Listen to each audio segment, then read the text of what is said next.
What is up, everybody? Welcome to Pub Sports Radio and welcome to Stat Diggers for UFC Vegas 79.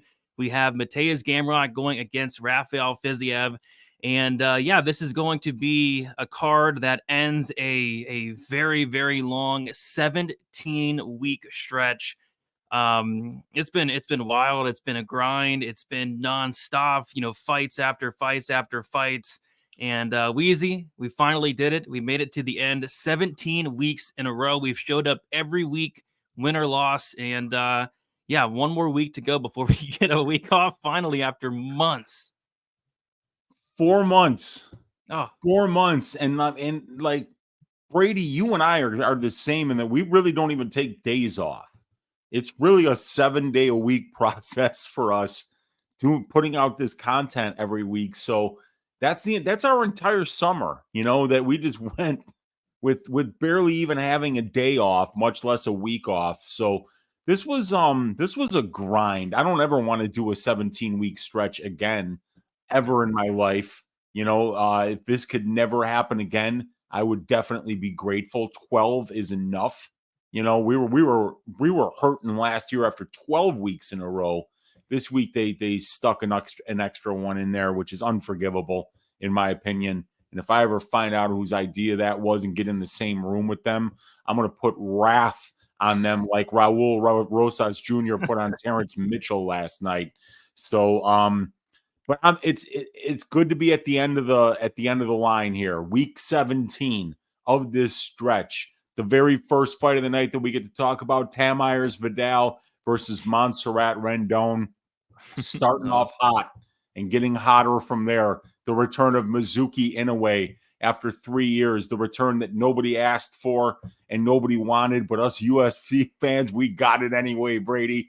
But it feels good to be here, man. Like we're here every week. We're here to break down these fights every week, the night after the card. It's a grind doing it, but we know that the audience appreciates it and we love them for it. So good to be back on Pub Sports Radio tonight. Yep, for sure. I mean, we have 1 week left, Weezy. We can't mail it in. We can't mail it in just yet. And Nara Shashi, it's a grind, man. I mean, I don't think you understand just, showing up week after week. And me and Weezy, we had to get our research done on like a Sunday for Stat Diggers. And that just, it kind of sucks because instead of watching football, I'm like watching tomorrow's Vidal tape. So yeah, it's a grind. And I'm glad to finally get a week off there. All right, everybody, before we get started, I do want to shout out the chat here. The first one in here is LPX. He says, oi, what is up, LPX? We got Kiwi in the chat. We got Kristen. We got Clyde Olajuwon. We got Michael Pablo. We got Brown Belt Dave. We got Cole Stein in the chat. We got Justin. We got Pink in the chat. We got KVOTHE MMA. Ice Viking. Who else we got in here? We got Winter Circle. We got Zaya. What is up, everybody? Sneerius, I see you as well. All right, Weezy, let's talk about the card last night. Very, very fun card. I like the whole Noche UFC. I like the fights from top to bottom. Yeah, I mean, I think the fights were very, very fun. There were some weird outcomes, though. We had the no contest in the Lacerda fight. We had the draw in the main event, but I really enjoyed last night's fights. It had that kind of pay-per-view feel. We got to watch for free. So, Weezy, I know you had a really good week last night. How'd you do last night? And then also, what were your thoughts on the fights overall? Yeah, good night for me last night. Up 2.21 units tracked. I lost 1 unit on the Josh Fremd money line. He was looking pretty good in the first round, but then spinning back fist in the last 5 seconds of the first round absolutely shattered his nose. Did you see that, dude? His nose turned on and went like a faucet, and his mouth was wide open for the rest of the fight. And then, I mean, my God, what a performance again by Roman Hopalov. This dude is an absolute sniper on the feet, and he's got so much power. Really great performance there. Cost me a unit. I had 1.25 units on the Tracy Cortez money line. I'd been saying all week that she was going to be the much better striker. People think that Jazz Davicius was going to be the better striker because she had the length, but the numbers show you how bad defensively she is. She doesn't move her head off the center line, and Cortez picked her apart from range and actually got her first win in the UFC without getting any takedowns. So it was interesting to see her show a little bit of versatility there. I had one of the juiciest parlays, one of the squarest parlays, Brady, but I got it early in the week at really good odds. I had the Josephine Knudsen to win money line. I had the under 1.5 rounds in the Campbell versus Reyes fight, and I had the over 2.5 rounds in the Cortez versus Jazz Davicius fight. Plus 148. I had 2 units on that. That's a 2.96 unit hit. I lost a quarter of a unit on Josh Fremd by submission. I lost a half unit on Alexa Grasso to win by decision. Draw there. I thought Shevchenko won that fight 48-47. Thought that was actually pretty fairly clear that Shevchenko won that fight. But the reason, Brady, I made that bet at plus 370 was because I knew if that fight went the distance, there could possibly be some chicanery in favor of Alexa Grasso on Noche UFC. And that's exactly what happened, pushing it to a draw and still Alexa Grasso. So she's still champion, but I lose my bet there. So, yeah, but up 2.21 units. I've hit 2 greasy 4-leg parlays in a row. So that was really nice. The ass shaving of the week has been shaving ass for several weeks in a row. Really good night for me. And then my thoughts on the overall fights. It was a shame that the Chairez Lacerda fight ended the way that it did. It was a shame, in my opinion, that the Grasso Shevchenko fight ended the way it did. I really did think, and I had the bet on Grasso to win by decision. I wanted her to win that fight. I wanted her to get, some judges' favor, but it just didn't work out. Like it wound up being a draw, but I thought Valentina definitely deserved to win that fight. Kevin Holland kind of just cruised, didn't show a whole lot of urgency, and Madalena got that decision win there. Very close fight. But yeah, I mean, I like Tracy Cortez's performance. I thought Josephine Knudsen was awesome. I thought she had a great performance. People were mad because she didn't finish Marnik, man, but I mean, she whooped her ass for the full 15. I mean, there was no point that Marnik, man, was anywhere even close to being in that fight. So really good performance there. Really had a great time watching the fights. Thought they put on a great card. Really enjoyed it. How about you, man? I know that you had an absolute monster night, dude. Yeah, it was so crazy. I even had to give you a call after one of the bets I hit. It was a very good night. Glad you had a good night, Weezy, and you're starting to get on a roll, which we like to see. Hopefully go into the break with some momentum. But yeah, I'll start with my losses first. So I had 1 unit on the Raul Rosas Jr. submission at plus 120, and of course he goes out there and knocks out Terrence Mitchell. So that was fine, but I needed the under 1.5. We'll talk about that in a second. I had Fernando Padilla inside the distance, 1 unit plus 100. The Padilla round 2 and round 3 props, and then the sub sprinkles. I just keep losing money on Kyle Nelson fights. I mean, I don't know if I, have to start giving Kyle Nelson some respect, or he's just really good at kind of just slowing down the fight, making it very, very boring. And Padilla, a guy that's typically, a very fast-paced guy, in-your-face guy, lots of volume, very dangerous. He kind of fought Kyle Nelson's game. So it ended up being a very boring fight, but great win for Kyle Nelson in a close fight, but it is what it is. Then I also had and then those were all the losses pretty much. So I had a draw on the Valentina Shevchenko fight. So I waited till Saturday to place the bet on Valentina. I got her at minus 145, so I was happy about the line I got. To be honest, it played out a lot closer than I expected. Do I think she won? Yeah, but it was a close fight. And I guess what rubbed me the wrong way was the 5th round getting scored a 10-8 for Alexa Grasso. And had it been a 10-9 for Alexa Grasso, Shevchenko would have won that fight. But, it is what it is. The judges, they're corrupt. They suck, and it can be expected. We talk about it pretty much every week, and there's nothing that's going to be done. So it is what it is. But I had 2 parlays. The first parlay was Raul Rosas Jr. under 1.5 parlay with the Chairez Lacerda under 2.5.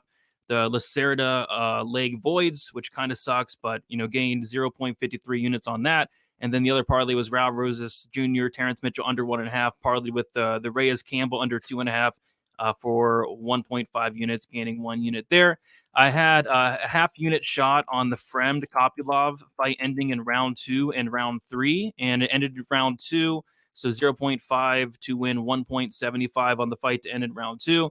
Pretty much because Roman Kopylov has had 10 knockouts and 90% of those ended in the second or third round. So he kind of takes his time, starts to get going later in the fight, and he ended up finishing Fremd in round 2. So played out exactly how I thought. And then I had, this is probably the highlight of my night, Weezy. Lupi Godinez back on my good side. Me and Lupi, there was that situation earlier this year or late last year where she decided to not wrestle Angela Hill, and it broke me a little bit as a man. And then I said, listen, if she doesn't wrestle Elise Reed, something's wrong. Either she's hurt or she's just stupid. And she went out there and beat the brakes off of Elise Reed. It looked like, Elise Reed stole Lupi Godinez's lunch money. I mean, it was ridiculous. And then Lupi Godinez almost subbed her at the end of the first round. Couldn't quite get it. Elise Reed showed toughness. And then Lupi Godinez went out there and subbed Elise Reed in round 2. Had a half unit on the inside of the distance, plus 150. And then a half unit on the sub, plus 340 for a big hit there. And then this was the biggest win of the night for me. It was the Zellhuber fight. I had 1 unit on Zellhuber inside the distance, plus 140. I had a quarter unit on Zellhuber round 2, plus 600. And then I had a 0.15 units Zellhuber round 2 submission, plus 1800. So that Zellhuber fight gave me like 5.35 units in profit.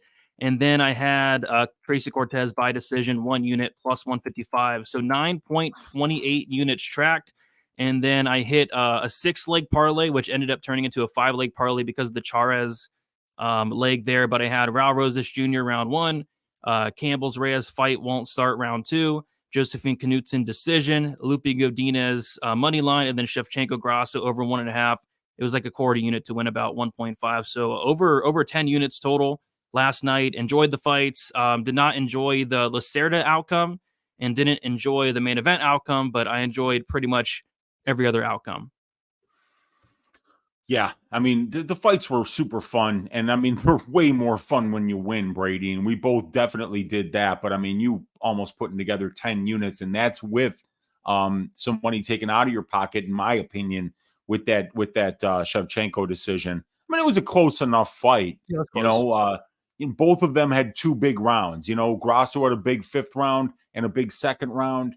Shevchenko had a big 3rd round and a pretty big 1st round too, so I just thought that, it kind of came down to how you scored that 4th round. The 4th round was the closest round of the 5, but yeah, I mean, giving Grasso a 10-8 in the 5th, but not giving Shevchenko a 10-8 in the 3rd is kind of weird, but it is what it is. We've come to expect it at this point. We got to expect it, especially when we're laying chalk. And if we're expecting it to go to decision, we got to expect some bad scorecards. At least they got it right with Cortez. And I didn't even watch the Cortez fight, the 2nd and 3rd. She won that fight, right? Oh, yeah. She won that fight. She outstruck Jasmine for the entire fight. But Jasmine was the one who was wrestling. Tracy didn't wrestle. She attempted a takedown later on in the fight, like in the last minute of the 3rd. But she was fine, just kind of like staying at range with Jasmine, because Jasmine's kind of a punching bag at range, to be fair. At distance, the numbers just aren't there. She couldn't hit water if she fell out of a boat. And then not only that, she's just not accurate enough at range. But she did land some decent shots on Tracy. And Jasmine's got a chin, because Tracy was landing some nice straight shots on her. And I mean, just Jasmine ate them like a flapjack, like nothing.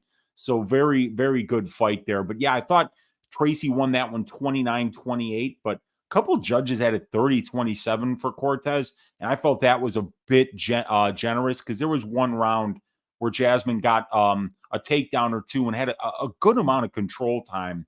And it was fairly close on the feet. I thought Tracy did better work on the feet, but it's like they just ignored the fact that Jasmine got takedowns. Fair enough. I'll have to go back, and I would say I'd go back and watch it, but I don't really have time to. But yeah, I'm glad Cortez got it done. That was a spot me and you really liked last night there. But yeah, it's been a good year thus far, Weezy. I'm plus 60 units with a 19% ROI this year. So I've kind of changed my strategy, trying to lay less juice, look for some big money props, and it's been paying off, hitting some of these like sub 2, sub 3 tickets. And I should have had Kennedy sub 2 against Devin Clark. I had my finger over the trigger. I didn't pull the trigger. So I should be up another 10 units, but I didn't quite get there. So that sucks. But yeah, Weezy, we have UFC Vegas 79 to talk about. We can't mail it in just yet. We have one more card to go. How many fights on this card? 12, 11? 11 so far. Yeah. All right. Goodness gracious. All right. I say we get into it, and we're going to start with Tamara's Vidal going against Montserrat Rendon. We got Vidal. She is 25 years old, 5'6" with a 68-inch reach. Rendon, 34 years old, 5'8" with a 68-inch reach. We have Vidal, 9 years younger, 2-inch height disadvantage, same reach there. Vidal, she is 5-0 in her last 5 fights. She made her debut against Ramona Pascual, won that fight by first-round knockout. As far as Rendon, she's 5-0 in her last 5 fights, or only 5 fights, and she's going to be making her debut here. Weezy, take it away. Like literally take it off this card. I don't have that power. Here, but if you liked the Holland Jack Della Maddalena matchup, boy, are you going to be loving this one here. 2 high-level fighters here. Tamires Vidal, 25 years old. Montserrat Rendon, very new to MMA. She didn't make her MMA debut until she was 31 years old. She's 34 now. So, but she's undefeated, in 3 years, and she's beaten decent opponents, like veteran journeywomen, 5-4, 4-3, those kind of type of opponents. Most recent win by split decision over Brittany Cloudy. So here's what I'll say about Rendon, right? She's a Brazilian Jiu-Jitsu purple belt as of the Michaela Rampage fight. So she might be a brown belt by now, but she's at least a purple belt. She's a triathlete and a swimmer. So she's always been an athlete for her entire career. And you could tell just by looking at her. She's got a 6-pack. She's long. She's lean. She's strong. And she's got fantastic conditioning. She goes at the same pace for the full 3 rounds. And she's not slow. She is slow with her striking for sure. But, she definitely does push a pace. And she's always counter striking when her opponent is throwing. She looks for body lock trips when she tries to get her takedowns. And she seems kind of like comfortable everywhere, She'll have entire fights where she doesn't really attempt any takedowns and just kind of count on her striking. And like in the Michaela Rampage fight, you see her going to the wrestling a lot, but not a lot of finishing power here for Montserrat. And then for Tamiris, they call her the tractor, and that's kind of like her style. She's going to try to, she lost a fight to Aylin Perez where she wound up getting the win because Aylin got disqualified. But Tamiris Vidal kind of tries to do to her opponents what Aylin Perez does to her opponents, which is just kind of, bully them. Use that size, use that strength, get in the clinch, maybe get a takedown or two, and just kind of like force a sloppy, grindy fight. And I think that's what we're going to see out of Vidal here. But Rendon has got really good conditioning. She's kind of good. She's not, the striking Brady is not good on Montserrat Rendon. She is slow, right? And that's going to be a little bit of a problem here. But like I said, she's very busy. So while she's slow, she's going to stay in your face. She's going to be throwing a lot of volume. And if you're not the one walking forward, she's going to be the one walking you down. So, I like, there are certain things that I like. And one of them is great conditioning and good pace. And Montserrat definitely has both. She's undefeated in her career. This is probably going to be a pretty close fight because when you watch the tape on Vidal, nothing stands out. Brady, you want to laugh, dude? Yeah, I do. Ramona Pascual, right? Not one of the best UFC fighters that's ever been in the promotion. She went 0-3 and got cut. Ramona Pascual, not known for being a sniper, right? You wouldn't be like, she is a sniper. But at range, she was 10 for 10 against Tamaris Vidal.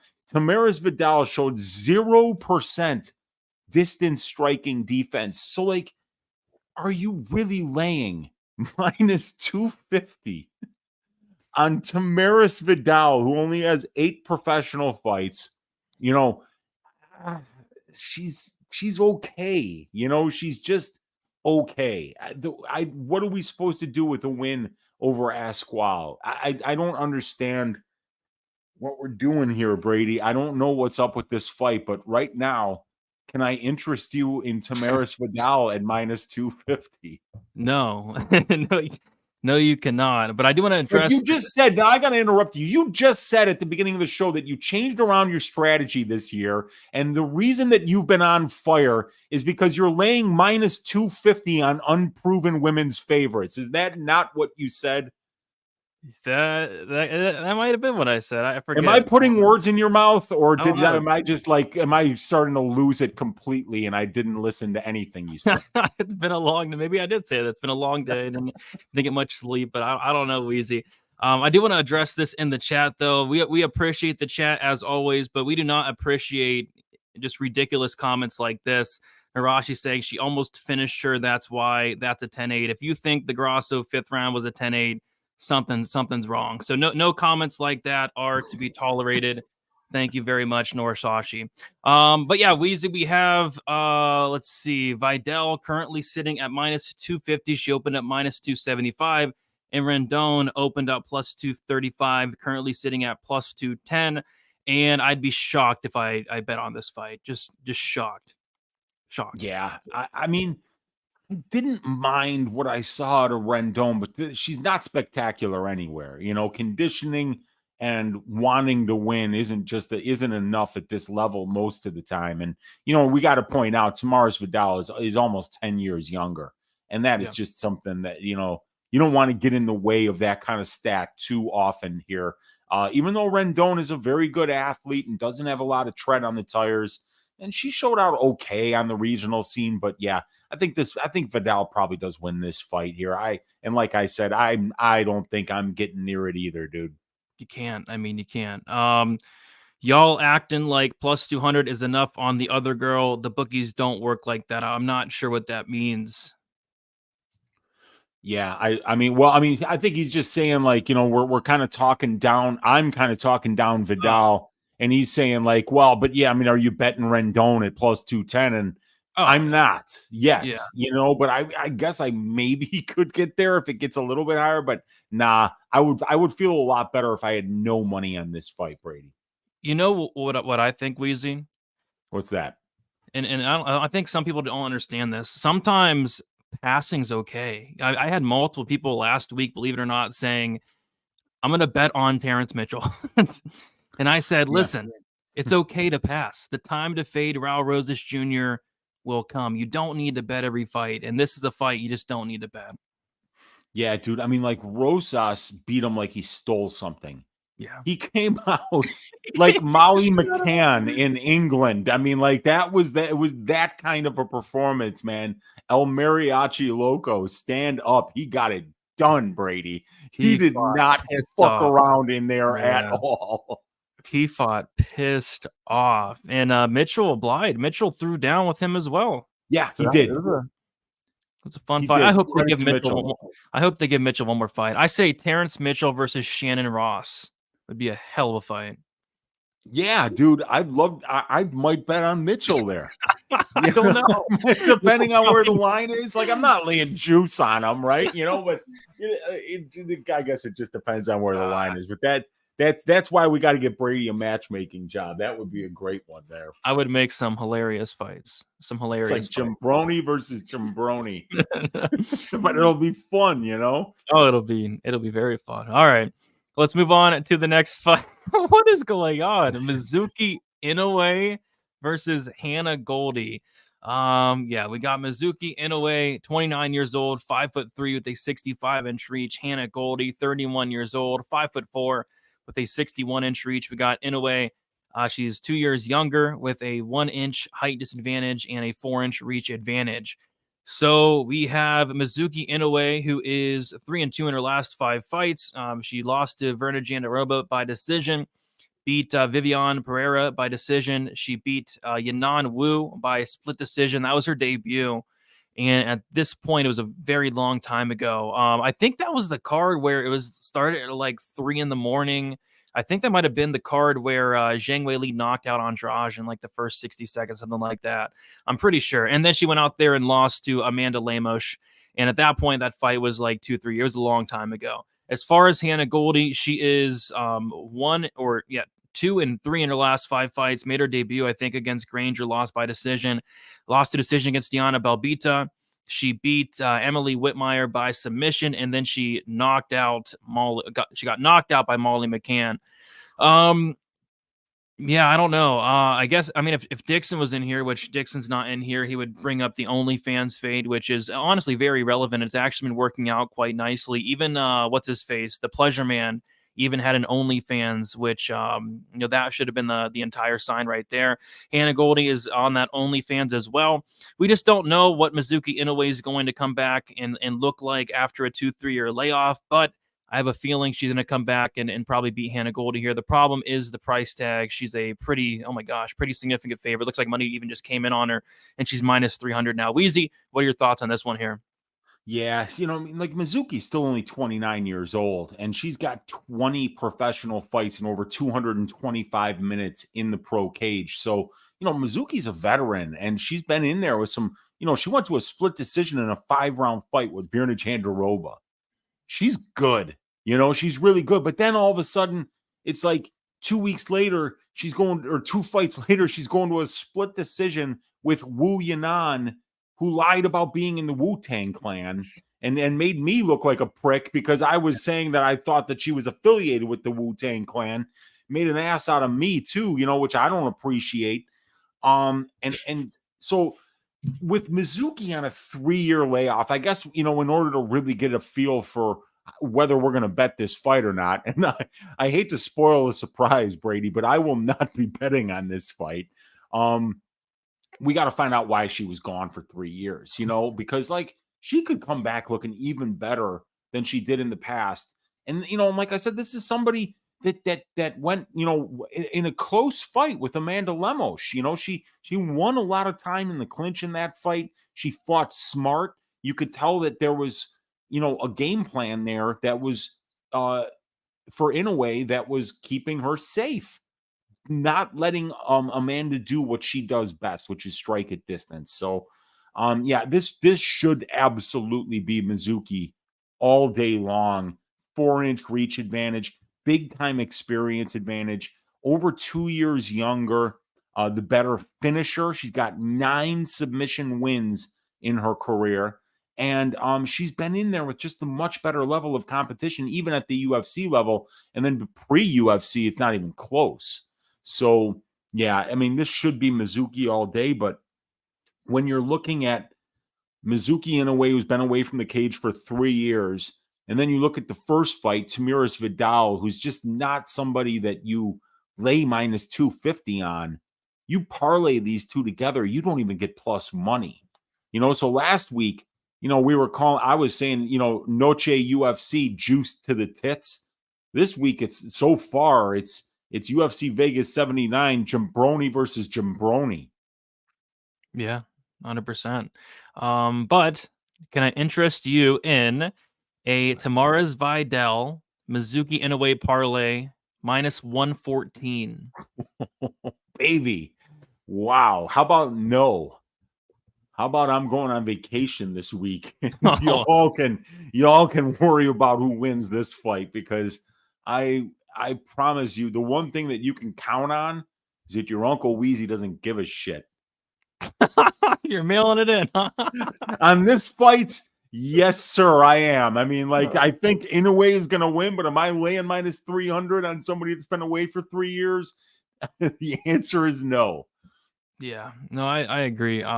She should win this fight, but I mean, that's a massive layoff. I want to look at the exact The exact time she's been on, I mean, she's been so inactive. But the thing is, like, the last time she fought, she was like 26 years old. So in theory, as long as she hasn't been just, I don't know, doing whatever, I mean, training and stuff, right? She should be making some pretty significant improvement. Like, we could see a pretty good version of Mizuki Inoue here. Oh my gosh, yeah, the last time she fought, it feels like yesterday, Weezy. It was 3 years ago against Amanda Lemos. Her last win comes almost 4 years ago against Yanan Wu, who is not affiliated with the Wu-Tang Clan. So can't really take into account that win too much. So yeah, long layoff. In theory, you expect improvements, but I think she probably beats Hannah Goldie here. Minus 300 now, though, on BetOnline Sportsbook. Yeah, that's just a tad wide for your Uncle Weezy. Yeah. I do like to just take shots on women's underdogs, when I think that they have a path to victory, but I don't see Hannah Goldie being very good at anything right now. I just haven't seen it from her, at the UFC level. So, yeah, I got to go with Mizuki here, but not laying the minus 300. Next. Well, if this was about who has the better, Instagram game and OnlyFans, I think Hannah Goldie would be minus 1,000. I mean, her Instagram game is very good. Yeah, it is. It is. Yeah. And usually you want to, it's just that inverse relationship between good Instagram game, bad performance in the cage. Does that change your mind? Andrade. Yep, I can't tell who's the more handsome fighter, to be honest. In this, I'm going with Jess. I think Jess might be the better looking fighter in that picture. Yeah, it's a haircut you can set your watch to, Brady. You gotta love that. Those are some two good looking ladies right there. I'll tell you that. Yeah, like Hannah's a lot taller than her too. I'm kind of surprised because I didn't think Hannah was. Well, Hannah's listed at 5'4". She's actually 1 inch taller than Mizuki, so not bad.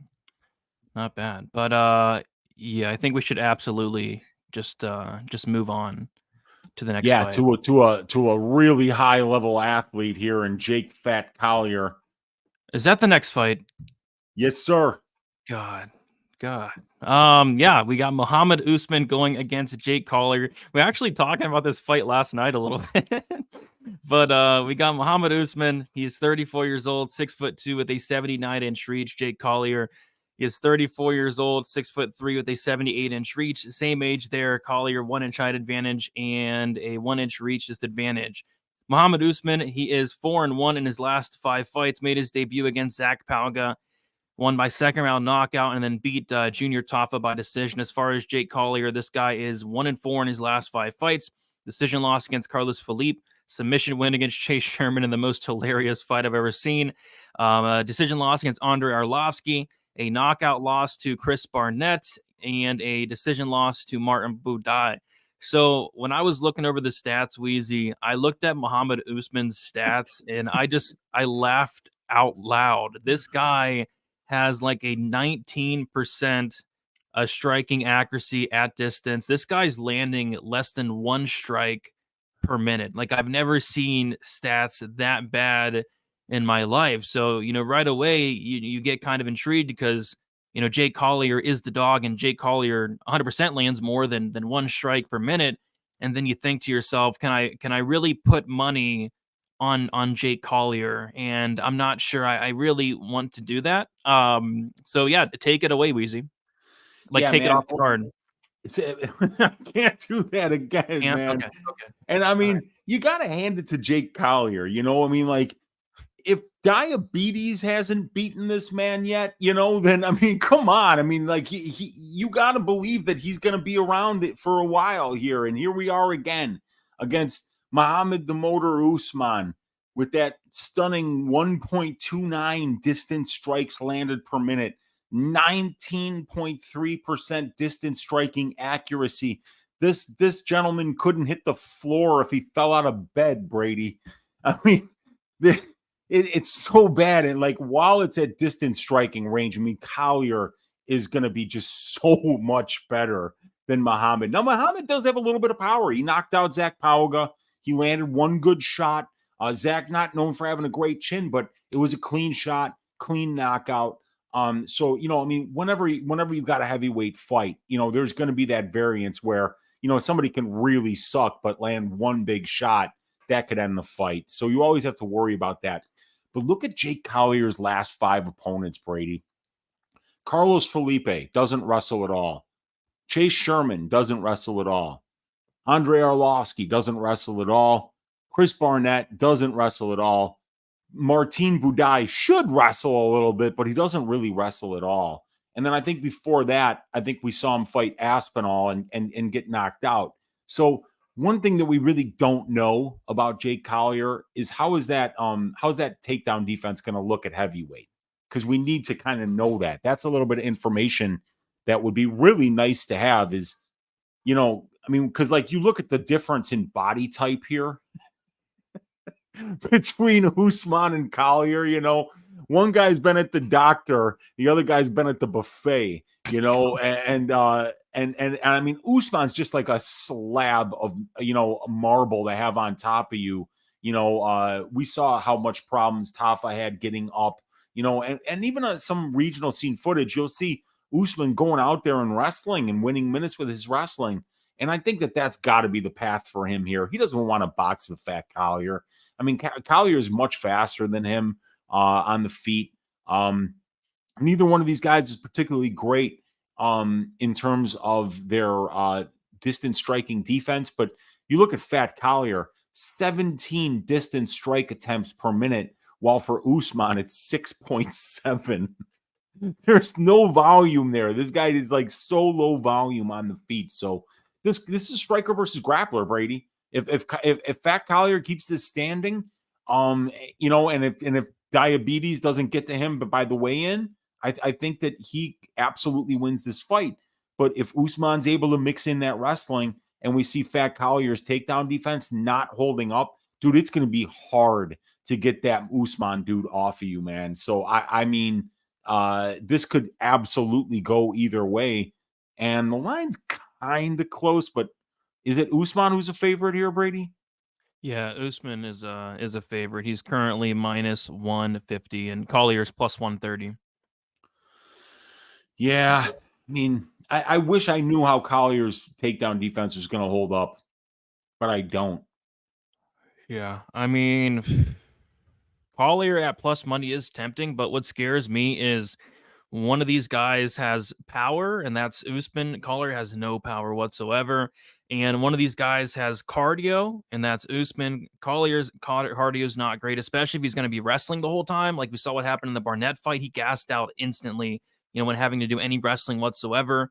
So yeah, I probably can't get to Jake Collier, but I'm not laying chalk on Mohammed Usman here. And yeah, Marcel, I think it was Marcel mentioned in the chat, like Collier used to be a welterweight, and I pulled up this photo. That's him on the left there at 185, and that is Jake Collier at plus or 265. And then this reads, sometimes I forget that Jake Collier used to fight at middleweight. Your boy got thick with a peach emoji. I don't know who posted. I don't get the peach emoji, but yeah, your boy got thick is what he said there. Yeah, man, I don't know. I mean, if this fight plays out on the feet for 50 minutes, Jake Collier looks minus 1,000, but Usman should wrestle. And my concern is if Usman does get on top of Jake Collier, does Collier get up? I'm not so sure he does, and I'm pretty sure he probably gasses out as well. So it's probably a dogger pass, but I can't lay money on Jake Collier after the Barnett fight and even the Budai fight. He just looked off. He looked gassed out. He looked tired, but I don't know. I think passing is probably the smartest option, I'd say. Yeah, it's tempting in any kind of fight like this, especially like a striker versus grappler, to take that plus money side, because then you can, and especially when it's the striker, because then it's on the grappler to get those takedowns, and if they don't, then you made the right play, and a lot of times, there might be something in the way of them being able to push a wrestling heavy game plan for the full 15. So, I mean, if you're on that Collier side, I totally get it, because there's absolutely a path here for him. He stuffs the takedowns, keeps this in the center of the cage. He's gonna beat the shit out of Usman. Yeah, 100%. All right, Weezy. No Netflix show idea with that one, or no? No, dude. These guys, my feelings are starting to get hurt. I've been feeding Netflix gold idea after gold idea after gold. How do you not do the Fat Collier, Fat Barnett, Buddy Cop show? That'd be Who's fun, in man. charge over there? You know, I mean, like, what? I don't understand it, but you know, at this point, I think what I really need to do is just get one more last really good pitch together and just give it one more shot. But I don't have anything in the chamber right now. Who hits harder, Tafa or Collier? Act accordingly. Tafa or Collier? Tafa hits a lot harder. But come on, I mean, Tafa's got no grappling game. We know that Collier's got a bit of a grappling game. You even look at the long-term numbers, 13 UFC fights. Collier's attempted 21 takedowns. He's had 31 attempted against him, but he's winning 54% of the control time positions. So above average takedown defense. He's gotten 7 of his 21 takedowns. You know, he's not an easy guy to take down and hold down according to the numbers. Collier seems like he's getting worse. I'm kind of getting that vibe as well. Like he's been looking like worse and worse, which is interesting. All right, we appreciate you, Josh. You can catch the rewatch. All good, all good. Thank you for hanging out. All right, Weezy, let's move on to the next fight. Hopefully, no more shenanigans, and let's get to a good fight. There we go. We got Jacob Malkoun going against Cody Brundage. We got Jacob Malkoun, 28 years old, 5'9" with a 73-inch reach. Cody Brundage, 29 years old, 6 foot with a 72-inch reach. Malkoun 1 year younger.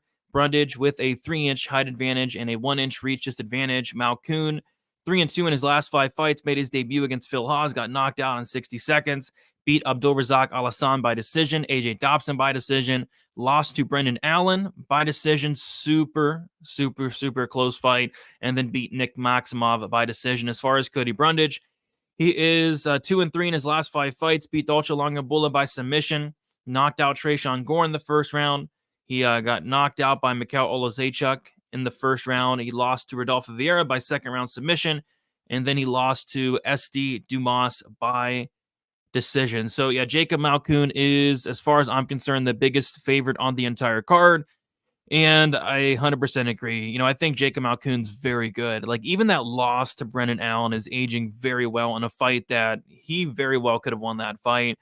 Jacob Malkoun is a very good wrestler. He's a very good grappler. He has very good control, and he can go 15 minutes, no problem. Cody Brundage, he struggles defensively with the wrestling. Offensively, he's not terrible. Defensively, struggles with the wrestling, struggles getting up, struggles off his back. Struggles with the cardio, struggles a little bit with the durability as well. So yeah, I think it's kind of Malkoun, takedown, rinse and repeat. Cody Brundage probably jumps a gilly or 2 or 3 or 4 or 5 or 6. And I think Jacob Malkoun probably wins this fight way more often than not. But yeah, he's a big favorite, and I think he's only going to get bigger. Like, I saw it last night, and I was like, yeah, I might want to parlay up Jacob Malkoun around like minus 450, something like that. He's already minus 525, and I think it keeps getting wider. So potentially a good parlay piece, but I think it's going to keep getting wide. It's only a Sunday, and he's already minus 525. Weezy, what are your thoughts on this matchup? Yeah, I guess I kind of get the line, right? I mean, Cody Brundage has been awful. Every time his back hits the mat, usually he's either going to lose the fight or he's going to lose that round. I mean, we saw Oleg Sejcek pound him out as soon as his back hit the mat. We saw Rodolfo Vieira, submit him as soon as his back hit the mat. Every time his back hit the mat against Cedriques Dumas, it stayed there for long periods of time. Same thing in the Maximov fight. And we just saw Maximov, who out-wrestled Cody Brundage. Now, albeit that fight was on very short notice for Cody Brundage. He cut a ton of weight that week, took it on less than a week's notice, and actually had a pretty good performance. I think he won one of the rounds against Nick.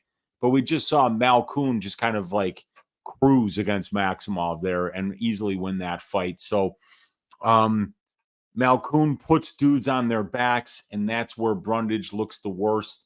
And Brundage's favorite offensive weapon is something that lands him on his back. It's a bad stylistic matchup for Cody, but I will say this. How about Cody Brundage by first round knockout? We've seen Malkoun lose like that. We've seen Cody win like that. And Cody hits hard, dude. He's training over there at Factory X with some really phenomenal kickboxers like Dustin Jacoby. So why not Cody Brundage maybe lands a big shot early in this fight And Malkoun does not have a good chin. There's a reason why he's shot 67 takedowns, Brady, in 60 minutes of UFC cage time. More than a takedown attempt per minute of cage time. And let's not forget, Brady, that this man already has 59% control time. So he's controlling his opponents like 36 minutes of that 60 minutes that he's in the cage. And in those 24 minutes that he's spent, 20 minutes that he spent at distance striking range, he's shooting 67 takedowns. So Malkoun knows that he doesn't have a great chin, and he shoots the takedowns in order to mask that. I think that maybe the best way to play the Brundage side is to know that Brundage is a good wrestler.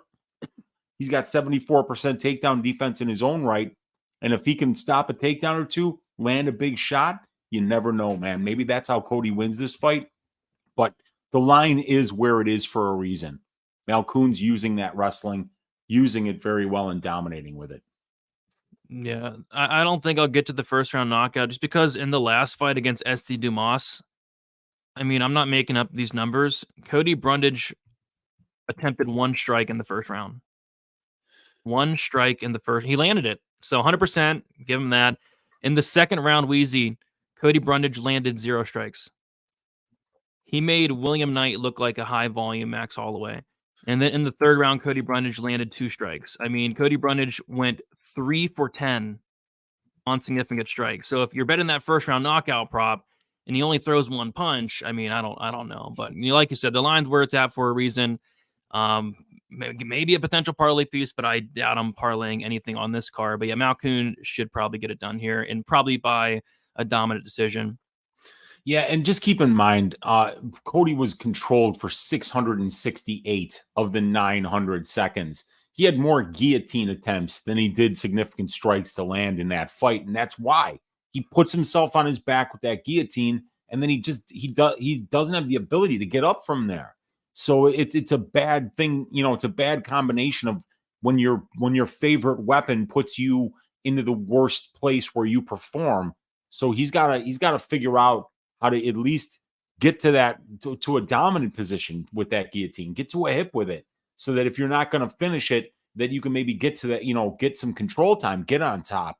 But if that's, I feel like that's his path here, because it's going to be really hard to out wrestle Jacob Malkoun. The guy's just really good. I mean, that's what he does best. Yeah, and I think Brundage is coming in here on short notice. So Malkoun was supposed to fight Kizrev, your guy. Yeah, Kizrev, who's going to show up about once every 3 years for a fight.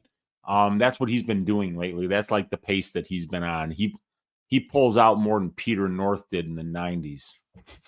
And then they even had a replacement of Robert Bryce was supposed to step in, and then I guess Brundage is the next guy up. So Malkoun has been preparing for 2 different guys at this point, and Brundage is the third, it looks like. Yeah. I don't think a lot of guys are looking for a Jacob Malkoun fight right now. It's kind of like a Renat Fakhretdinov fight. You kind of know what's going to happen. Mm-hmm. Yeah, Malkoun's pretty good. I thought he might have been kind of a bum, after the Haas fight, getting knocked out in 60 seconds. But no, he's proved me wrong. Looking really good in the Al-Hassan fight, the Dobson fight, the Brendan Allen fight. He looked really good, and then the Maximov fight. So he's been looking really good. He's only 28 years old, so I think Malkoun has a pretty decent ceiling here. All right, we'll move on to the next fight, and we have Tim Means going against André Fialho. We got Tim Means, 39 years old, 6'2" with a 75-inch reach. André Fialho, 29 years old, 6 foot with a 74-inch reach. Fialho, 10 years younger, going to have a 2-inch height disadvantage and a 1-inch reach disadvantage. Tim Means is 2-3 in his last 5 fights. He got a decision win against Mike Perry and Nicholas Dalby. He lost by submission to Kevin Holland. He lost by decision to Max Griffin, and then lost by submission against Alex Morono. André Fialho, 2-3 in his last 5 fights, knocked out Miguel Baeza, knocked out Cameron Van Camp, and got knocked out by Jake Matthews, Muslim Salikov, and Joaquin Buckley. So, yeah, I was actually at Tim Means' last fight against Alex Morono in Charlotte, And I said it all week. I think Tim Means, the durability is completely gone. This is a guy that used to be so durable, known for that durability. And then as of late, it's just not there. And I bet Morono inside the distance, and I even bet the sub as well, because Tim Means has been submitted like 10 times in his career. It's ridiculous. I don't think Fialho subs him, but I think Fialho probably knocks him out here. Fialho, decent-sized favorite. One guy, I actually think both guys, their durability is very, very questionable, but, Fialho is younger by 10 years. Fialho hits harder. I think Fialho probably gets back on track here. Not going to lay the price tag, but I think like an under, the fight doesn't go, could be a very, very good look here, with the durability issues of really both guys. These guys get finished a ton. So I might look at like an under. We don't have the props out yet, which is weird. Like we don't have the props out for the first time in a while, but give me an under here. I think Fialho probably knocks out Tim Means, and Tim Means probably should call it a career. This guy has so many fights. I mean, how many fights does Tim Means have? Like 47, 49 fights at this point. So this can be his 50th fight. I would like to see Tim Means kind of hanging up on a 3-fight skid here. And maybe this is his last fight. So we'll see. But give me André Fialho. I think he probably knocks out Tim Means. I don't think Tim Means has anywhere near the durability he once had. Weezy, what are your thoughts on this fight? Yeah, I mean, I think you summed it up perfectly here. Means is bigger, a couple inches taller, 1-inch reach advantage, a lot more experience both at the UFC level and overall. He's a lot better to the knockout, by the way. 19-2 to the knockout is Tim Means in his career, while André Fialho's 13-5, and he's 2-3 to the KO is Fialho in the UFC. While Means is 4-1 to the KO. I think André Fialho is awful. I mean, I really do, Brady. I think he's got a ton of power, right? I mean, if he lands, you're gonna be in a lot of trouble. But as a guy, when you look at it, as a capper and say like, what is this guy good at? He's basically a puncher's chance in a human body. That's what he is. I mean, he's extremely low volume. He's extremely inaccurate. He's extremely defensively irresponsible. He doesn't grapple at all, and his conditioning is dog shit.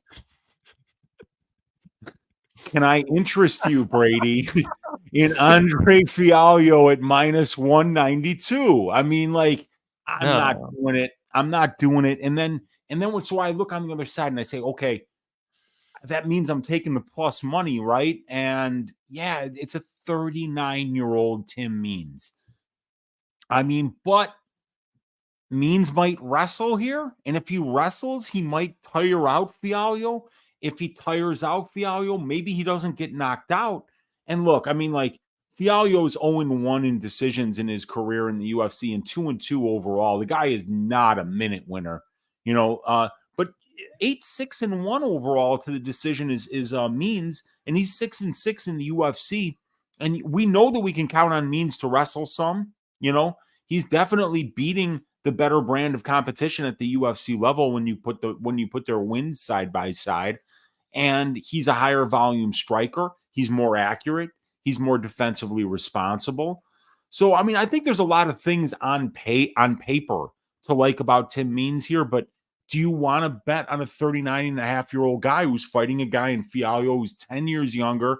And let's face it, he's got a lot of power. And like you said, the durability always was there for Means. But now that he's 39 years old, there's cracks starting to show in the foundation of that durability. So it's like, dude, I would never lay -192 on André Fialho. I really don't care what UFC opponent it is, unless they're throwing him in there against Shannon Ross.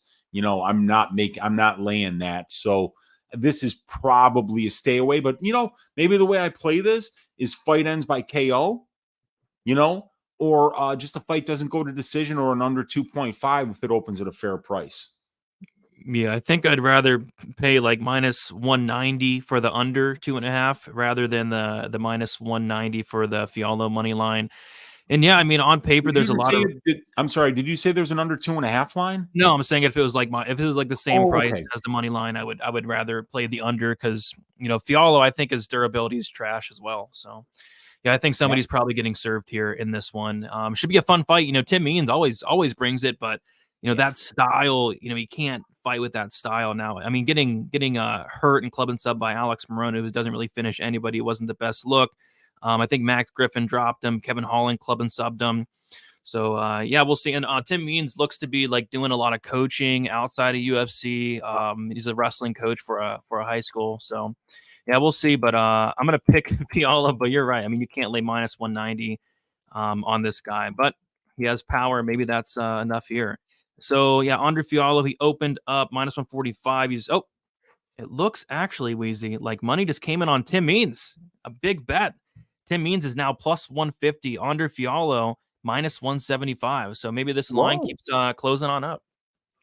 Yeah, I mean, it's an interesting fight for sure. But we've seen a lot, we've seen Fialho show that he's not very durable either. And it might even be, Means might even be more durable even at 39 right now than what we've seen from Fialho at 29. So this is an interesting fight. I mean, I think that, but yeah, that just happened. I mean, Fialho, when I was talking, was minus 193, and now he's minus 175. So definitely a ton of money came in on Tim Means.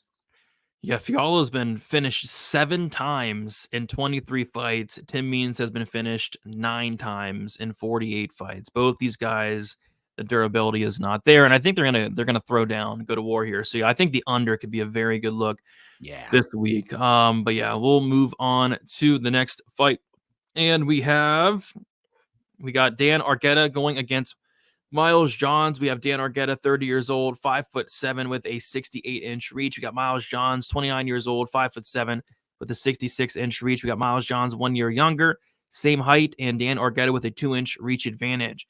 Dan Argueta, he is 3-1 and 1 no contest in his last 5 fights. Made his debut, I believe it was short notice, up a weight class against Damon Jackson, and I think his stock rose in that matchup where he had a very good third round against Damon Jackson in a fight where we kind of expected Damon Jackson to kind of get this guy out of there, and that wasn't the case. And he looked really good, in that third round.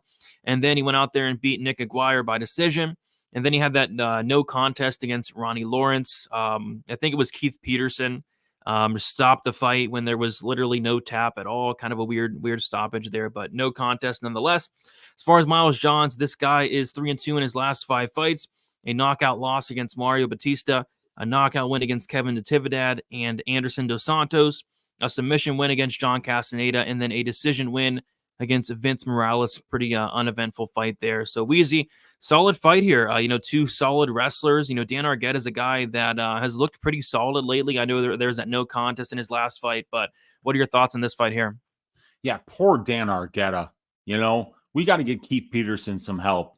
Keith Peterson, after about a pack and a half of Lucky Strikes and about a half bottle of Jameson, absolutely falls into Ronnie Lawrence's hand, which is right above the back of Dan Argueta, as Argueta has him in a mounted guillotine. This fight is this close to finishing, and a drunken Keith Peterson, who's perhaps a little bit woozy from even smoking too much, falls into the hand of Ronnie Lawrence, causes it to tap, and then stops the fight due to that phantom tap. We got to get Keith Peterson some help, Brady. And maybe, I don't know, maybe we start a GoFundMe. Maybe the reason we didn't see Keith Peterson in Vegas last weekend, was because maybe he is in rehab now. But hopefully we find Keith Peterson the help that he so very much needs. But let's talk about this fight. I like Dan Argueta a lot here. Orland Park, Illinois, stand up. Dan Argueta is a stud from the south side of Chicago. Really good wrestler. Downstate guy. So this guy is definitely got a good wrestling background. We saw him go out there and really dominate in the grappling exchanges against Ronnie Lawrence. Easily won that unanimous decision against Nick Aguirre, who's a very good grappler in his own right. Guy who fishes for submissions a lot. And with Miles Johns, you got a guy with a really good wrestling background, but that wrestling hasn't really been translating at the UFC level. You see, Miles Johns is only 2 of 22 on his takedown attempts. He's making Mackenzie Dern look like an Olympian in terms of her wrestling. And it's strange because we know that Miles is a very good wrestler. but it's just not translating at this level. And neither is the grappling efficiency for Miles Johns. He's got 9 more takedown attempts than his opponents do, and he's only got 1 more takedown than his opponents do. Miles Johns showing 92% takedown defense, but he's getting out-controlled 14.5% to 11%. So Johns does not have very good grappling efficiency. Now, Argueta has twice as many takedown attempts as his opponents, but he's still only winning 56% of the control time positions. But we have to remember that Argueta took a short notice fight up a weight class against a guy in Damon Jackson, who's a very dominant grappler. And if you were to throw out those stats, you'd see that Argueta has been a lot more dominant in the last 2 fights where he's been fighting at bantamweight. Miles Johns has got good boxing. He's got some power. We've seen him land a couple of knockdowns, get a couple of knockouts at the UFC level, and he's very elusive on the feet. He's very difficult to find.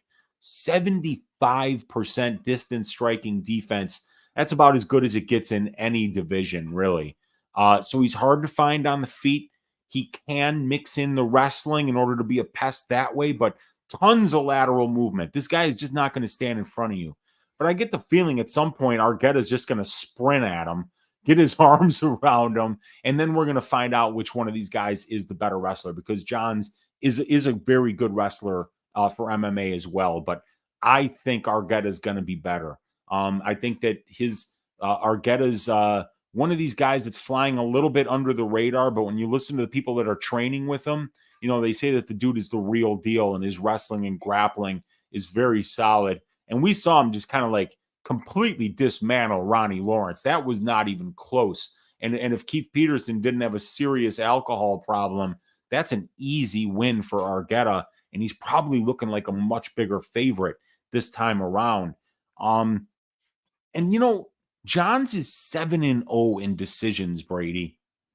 So the guy's done a great job of mixing in that grappling and being defensively sound. And when you're defensively sound, that's usually the best way to win minutes, because it just means you can usually land just a little more offense than your opponents can due to how defensively responsible you are. But at this level, I think that we're going to see Argueta be the much more aggressive guy, and I think he's going to be the more likely guy to win minutes in the grappling exchanges.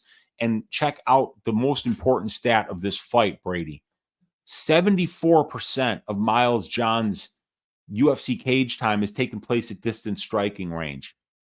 For Dan Argueta, it's 17%. Argueta's gonna grapple. And I would rather go with the guy with 60% takedown accuracy than the guy with 9% takedown accuracy, even though Argueta only has 50% takedown defense and Johns has 92% takedown defense. I think once this thing gets into the clinch, we're gonna see that Argueta is going to be stronger and the better wrestler. And I think he's more likely to win minutes, but man, I'm not jumping at the price. I mean, Miles Johns is a tough opponent and he's pretty good everywhere. He's got great coaching. I think I always remember Johns being a Fortis guy. He's listed at Marathon MMA right now, but I don't know. Maybe somebody in the chat knows where he's training for this particular fight. Yeah, I thought he was a Fortis guy, but maybe he moved. Yeah, Weezy, I've been saying it for a while now. I think a good solution, for some of these judges and refs would be to, I think, having a guy outside the cage with a breathalyzer, right? And you have to, in order to enter the cage, you have to blow a 0.08 or less. And if you blow a 0.08 or less, there you can enter the cage. I think if that happens, we will no longer see a lot of nonsense in the cage. No pun intended, by the way. And same thing with the judges. Like I told you this story a couple of weeks ago where I was actually at UFC 290 and it was a very Hispanic crowd, right? We're all rooting for the Hispanic fighters, and I was heavily drinking that night. And I was so drunk that I actually scored the Brandon Moreno fight 49-46 for Brandon Moreno against Alexander Pantoja. That's how drunk I was. So I think Michael Bell had to have been just obliterated to give a 10-8 in the 5th round to Alexa Grasso. Just obliterated. So it's not a bad idea, breathalyze some of these guys. Yeah, but then they could do all the cocaine that they want, Brady. And I promise you, cocaine is even worse than alcohol, because that's what the professionals do. If they know they got to beat a breathalyzer test, all right, I'm going to go see my cocaine guy and I'm going to get high on the powder. And then you stay up for 3 days and then the judgment is even worse. So, these benders that these guys are on, how about we just make sure that they all have to do like the touching the nose, you follow the pen, walk down the straight line. What's the alphabet? What's 7 minus 4? And then we can go, all right, now you can get in there, Other than that, man, I think it's a great idea, Brady. I'm absolutely in favor of it. If the athletes have to prove that they're not on steroids, then the referees and the judges should prove that they're not hopped up on goofballs. Exactly. I think that will eliminate some of these just wild scorecards, these wild decisions from some of these judges in the cage, like Chris Tione. What was up with him last night? Yeah, that was a rough one, man. That was a rough one. We've seen some bad ones, dude. The arm kind of fell, and he just, instead of grabbing it and being like, "Hey, is there any resistance here?" He just stopped it. It's hard in the heat of the moment to make those decisions when you were the one that's in charge of fighter safety. You don't want that guy to be unconscious, in a ninja choke for 30 seconds before your dumb ass finally stops it, So I think some of these guys, they err on the side of fighter safety. And every once in a while, when you do that, you're going to look like a complete asshole. Yeah, a lot of people were very upset with Tione last night. Yeah. That's for sure. But yeah, we have Argueta, as you were speaking, money just came in on him. He's minus 175 now, and Miles Johns is plus 150. And like I said, no totals yet for anything, which kind of sucks. I wanted to talk some totals tonight, but I guess that's too much to ask for. Hey, we're not mailing it in, but guess who is? Bet Online mailing it in here, man. So What's wrong with we that? have no totals yet. But they'll probably open at some point tonight. Bet Online, almost never waits. I don't remember the last time that we haven't had any totals for a Stat Diggers. It's been a while.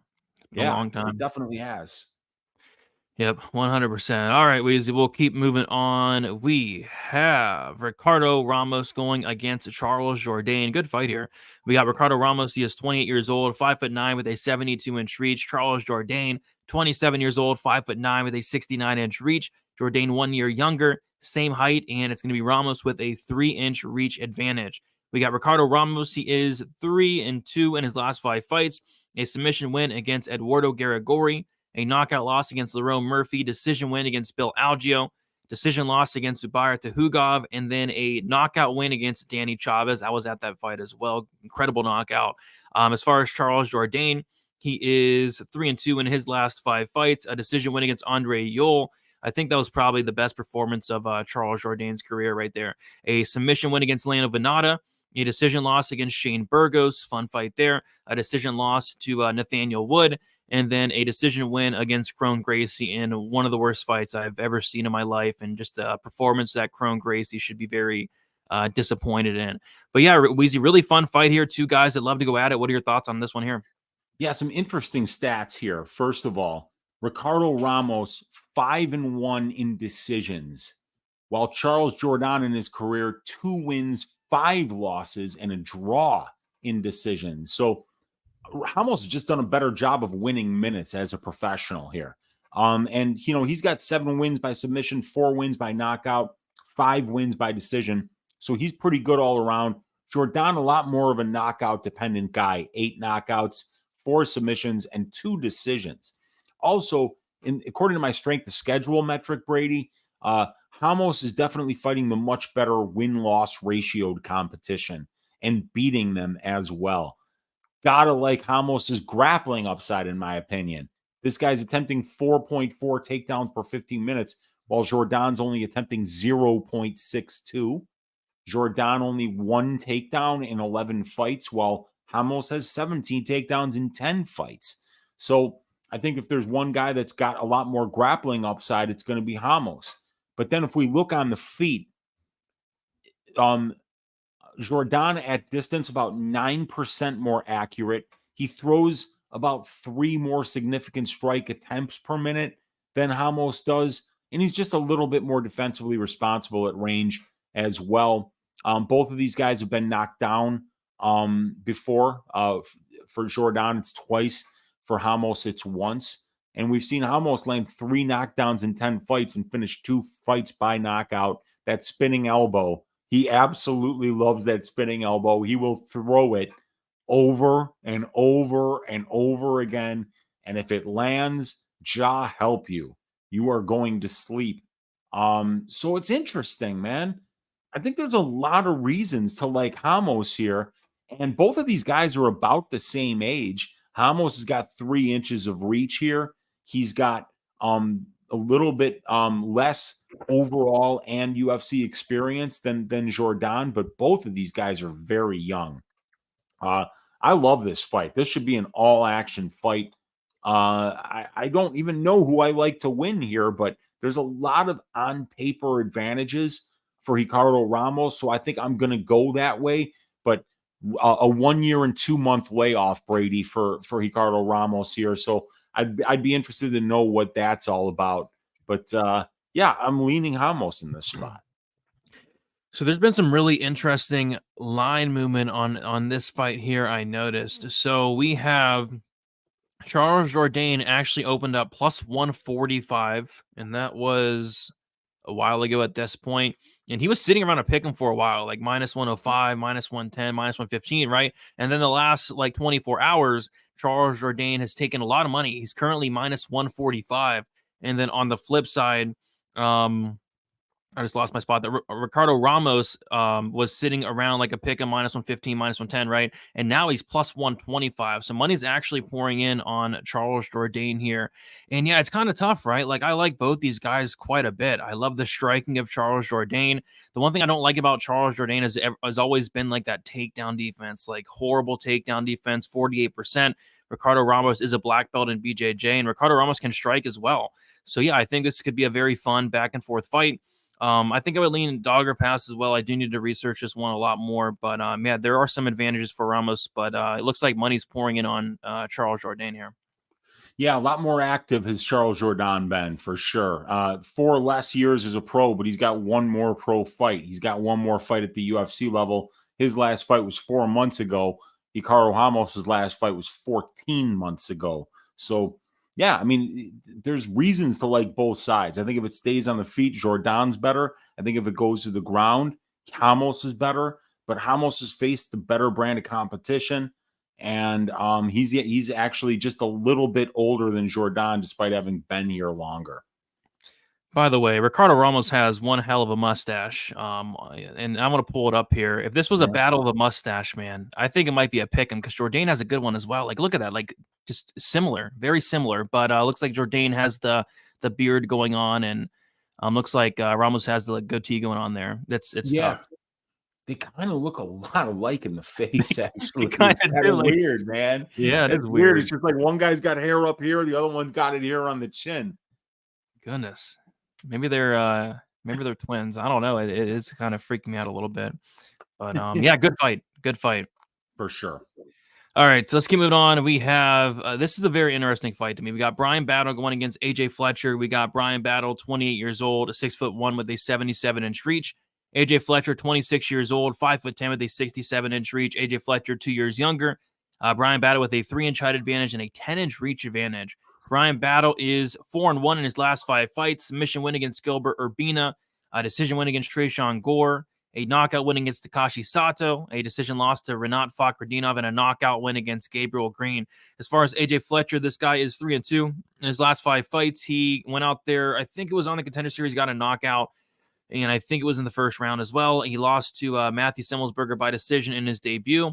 Lost to Angelusa by decision, and then submitted Themba Garimbo in his last fight there in the second round. Looked like a club and sub.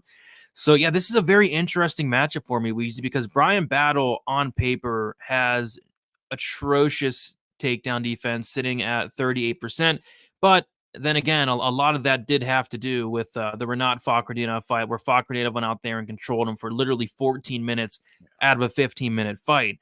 On the feet, Bryan Battle is going to have a massive height and reach advantage, especially 10 inches of reach there. So I guess it's going to come down to, whether AJ Fletcher can get this fight down to the mat, which I think he can, hold Bryan Battle on the mat. And then also, is AJ Fletcher's cardio able to hold up for 15 minutes? Because it's going to be very tough to finish a guy like Bryan Battle. So yeah, very fun fight here. Weezy, what are your thoughts on this one?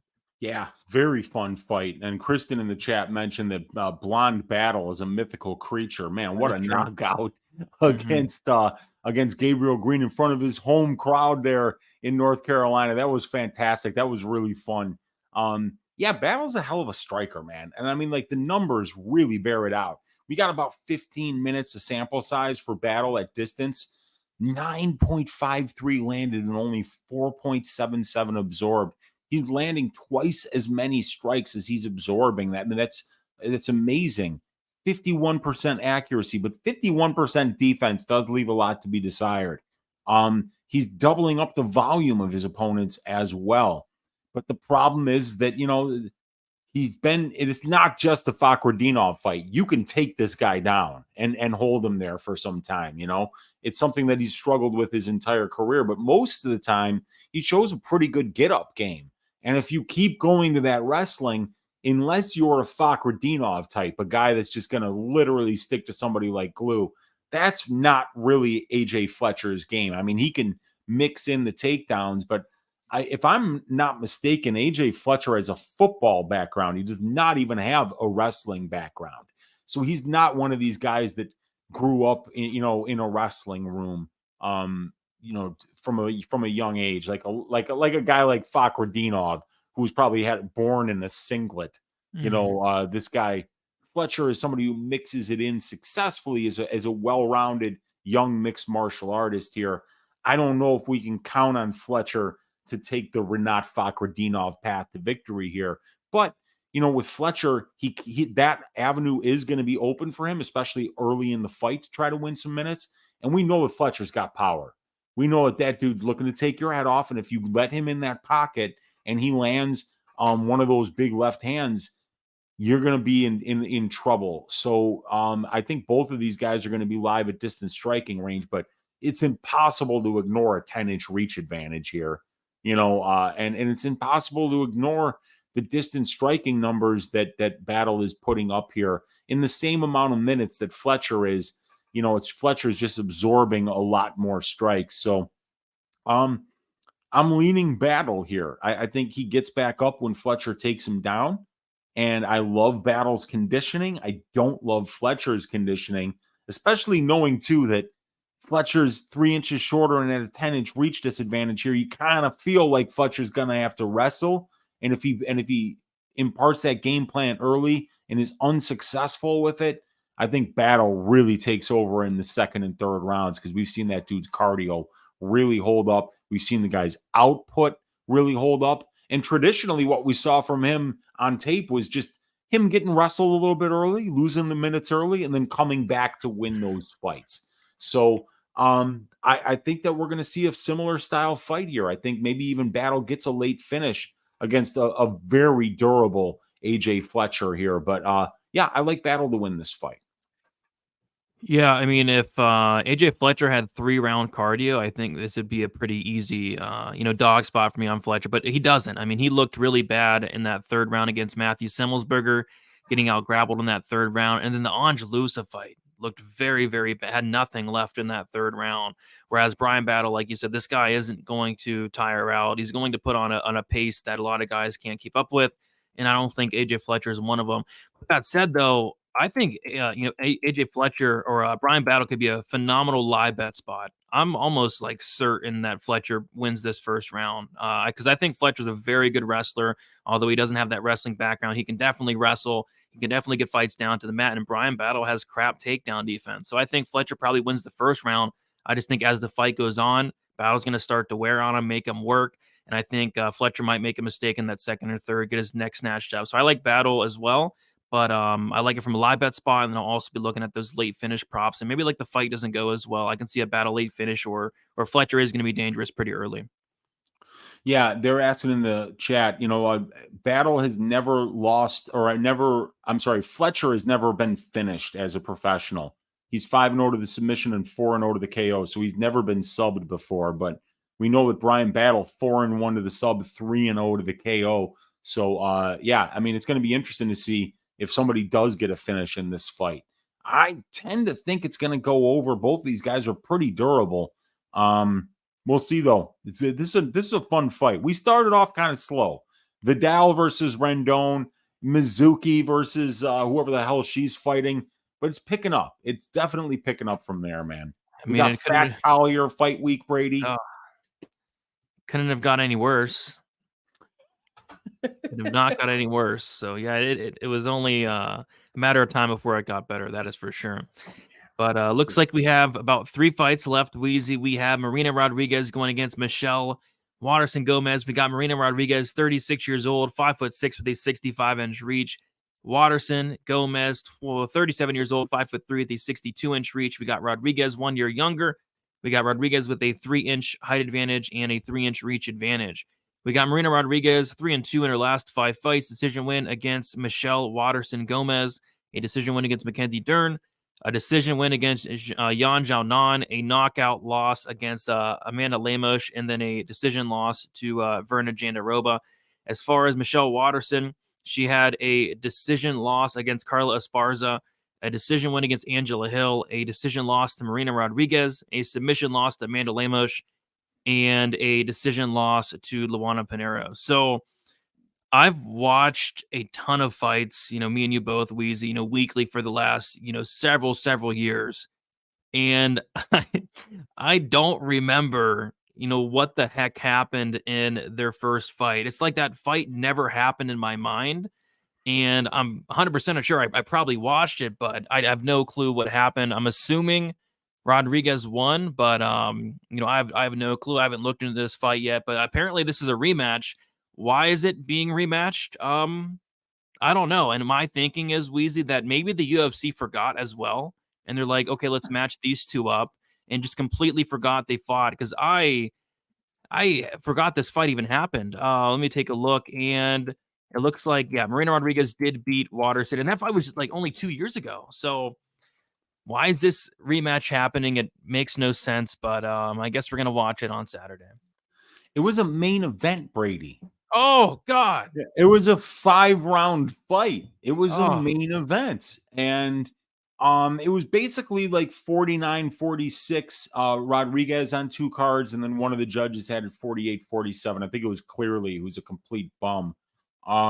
Really, what happened was that Rodriguez outstruck Gomez every round except for one. In the 4th round, Waterson got a takedown and got about 3.5 minutes of control time and landed some ground strikes. But it was basically Marina Rodriguez just outlanding her at distance the entire time the fight was at distance. And you could see why, right? I mean, Waterson-Gomez, negative 0.52 distance striking differential.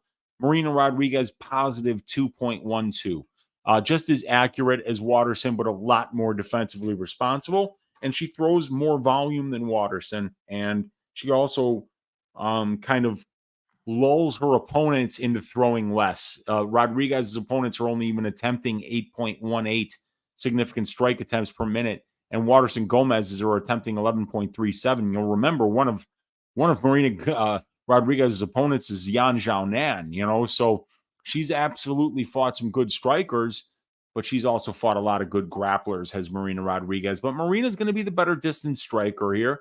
It's going to be up to Waterson-Gomez to find the path to victory that most people have found against Marina, and that's getting takedowns. Get her to the ground, keep her there, win minutes, don't strike with her, and don't stay in the clinch with her. Because if you're going to be in the clinch or at distance with Marina, you're going to have a bad time. That's where she does her best work. She's mean in the clinch. She's got a little bit of power at distance as well. Gomez, 37 years old, but Marina not that much younger. She's 36. So, yeah, the rematch that nobody asked for, but you got to like Rodriguez here because Waterson-Gomez doesn't really have the tools to wrestle effectively at this level and do it for a long period of time. But this is a 3-round fight, not a 5-round fight. So if she can get a takedown in 2 out of 3 rounds, she could be a live underdog. But I think that Marina Rodriguez is a pretty big favorite here, and it's for a reason. She's probably going to win most of the minutes at distance striking range and win this fight by decision. My question is, do you think this fight goes to decision? Yes, I do. Then that is terrifying, laying minus 300 with these judges, these corrupt, drunk judges. I mean, because even like the Waterson's last fight, she outlanded Pinheiro in every single round, and they scored it for Pinheiro there. It was a close fight, but my goodness, I thought Waterson did enough. But yeah, this should be Rodriguez all day, but in a fight that is going to go to decision, it would kind of scare me to lay minus 300 here. Yeah, that's not a good idea, you know. And I mean, like, Rodriguez is good, but she's not exactly putting massive stamps on her wins. You look at that Jourdain fight, man, that was close. That could have went either way. And even the Waterson-Gomez fight, 49-46, 48-47 on one of the cards. So it wasn't like, you know, she just absolutely destroyed her for 5 rounds. It was competitive. So yeah, minus 300. She probably cashes that bet, but I think it's very unlikely that she looks minus 300. If Marina can't beat Waterson, she's never getting the title shot. Yeah, I don't really see her getting a title shot. I mean, she lost to Amanda Lemos by knockout. I mean, imagine what Tatiana Suarez would do to Marina Rodriguez. I mean, it would be a bad time. Yeah, that's what she does to the whole damn division. Tatiana's wrestling. Oh. My God, is it good? She is good. She made Jessica Andrade look like a bum her last time out. No, man, I know. I'm looking forward to seeing what's next. I hope she stays healthy. Speaking of a bum, Weezy, I have one question for you. Okay. Is Dan Ige a bum? And actually, I am joking. I do like Bryce Mitchell here quite a bit. But yeah, Bryce Mitchell's a pretty big favorite in this one. So I think Dan Ige is getting counted out a little bit, but we'll kind of talk about why. So Bryce Mitchell, he's 28 years old, 5'10" with a 70-inch reach. Dan Ige, 32 years old, 5'8" with a 71-inch reach. Bryce Mitchell, 4 years younger. Bryce Mitchell with a 3-inch height advantage and a 1-inch reach disadvantage. Bryce Mitchell 4-1 in his last 5 fights. He had a submission win against Matt Sales, a decision win against Charles Rosa. He had a decision win against André Featherweight, a decision win against Edson Barbosa, and then a submission loss against Aaliyah Taporia. As far as Dan Ige, 2-3 in his last 5 fights, a decision loss to the Korean Zombie, decision loss to Josh Emmett, decision loss to Movsar Evloev, a knockout win against Damon Jackson, and then a decision win against Nate Landwehr. So the highlight of my 2023 thus far was actually on the first card of the year, and it was when Dan Ige, believe it or not, was a pick'em against Damon Jackson. Let me repeat that. Dan Ige was a pick'em against Damon Jackson. A lot of people expected Damon Jackson to do probably what Bryce Mitchell was going to do here, but Dan Ige was able to take a massive step down in competition and knock him out. And then he goes out there and knocks down Nate Landwehr several times, get the decision win. Really good win. Like when Dan Ige's losing fights, he's losing to very good fighters. Like the last 3 losses, Emmett, Korean Zombie, Evloev, very good losses there. But I think stylistically, this is a pretty tough matchup for Dan Ige. We saw what the Korean Zombie was able to do. And the Korean Zombie is a guy that he does have a black belt, solid wrestling. But that's not really his game. Korean Zombie was able to go out there, take down Dan Ige. So I think a lot of people are kind of expecting, Bryce Mitchell to go out there, take down Dan Ige, and do that across 15 minutes. And I agree with that. But this line is getting a little bit out of hand for my liking. Looks like Bryce Mitchell, and it kind of pisses me off a little bit. I saw Bryce Mitchell at a pick'em a couple weeks ago, and I was like, yeah, I like Bryce Mitchell against Dan Ige. And now, as we speak right here today, Weezy, Bryce Mitchell's minus 200. I think Bryce Mitchell is going to be a very, very, very popular play here, and I think this line is only going to get wider. I can't get there at minus 200, but I wish I would have gotten on it a lot sooner. But yeah, I think Mitchell gets it done. I don't know if I can trust Mitchell, Weezy. Like he kind of scares me a little bit. Like, his interviews, apparently he's going through some things right now with his ex-girlfriend.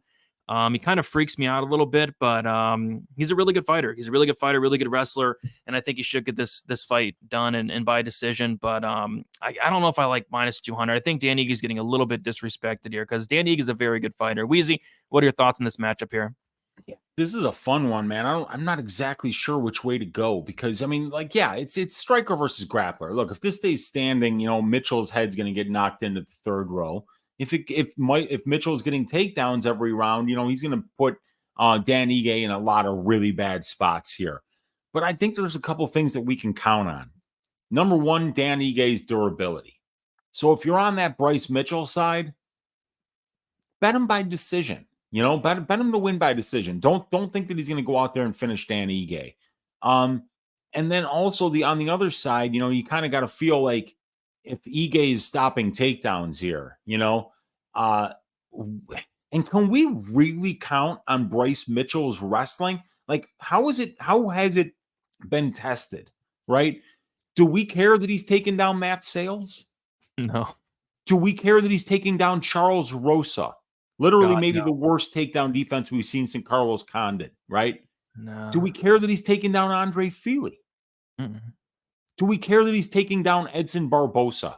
Barbosa's got 11 losses in the UFC, and he's been taken down a lot in those 11 losses. So if Bryce Mitchell's, takedown accuracy doesn't hold up against Dan Ige here, I think Ige makes this look pretty easy, but we've seen Ige's defense. It's sitting at 57.5% takedown defense.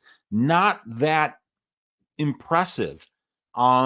He's got 50 takedown attempts, does Ige, and he's only had 40 attempted against him, yet he's only winning 36% of the control time positions, because that's how you beat Dan Ige. You get him down and you win the minutes there. Either that, or you're just like a way better striker than him and you're going to win the minutes at range, So we've seen Ige lose to some really good competition, but he's beating solid guys too. And really, he's fighting the better level of competition overall, in my opinion.